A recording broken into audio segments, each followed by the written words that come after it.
ఆహ్వానించడం జరిగిందండి. ఆ క్లీన్ అండ్ గ్రీన్ గురించి ప్రజల్లో ఒక అవగాహన కల్పించడం కోసం నిజంగా చాలా హ్యాపీగా ఉంది. పారిశుద్ధ్య కార్మికులకి ఈరోజు ఇలా కలుసుకోవడం అనేది వాళ్ళు మనకు దేవుళ్ళతో సమానం. ఎందుకంటే మన సిటీని అంత క్లీన్గా ఉంచడానికి వాళ్ళు ఎంతో కష్టపడతారు, ఎన్నో రకాలైనటువంటి పనులు చేసి మనకు ఆరోగ్యాన్ని ఇస్తారు. సో వాళ్ళందరికీ నిజంగా ఆ వెంకటేశ్వర స్వామి ఆరోగ్యాన్ని సంపదనేవాలని మనస్ఫూర్తిగా కోరుకుంటున్నాను. అలాగే క్యాంపెయినింగ్ అప్పుడు నేను పిఠాపురం వచ్చానండి.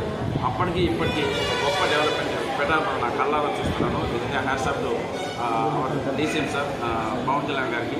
Thank you sir. మీరు ఈ పిఠాపురంకి మీరు ప్రాతినిధ్యం వహించడం పిఠాపురం ప్రజల అదృష్టం.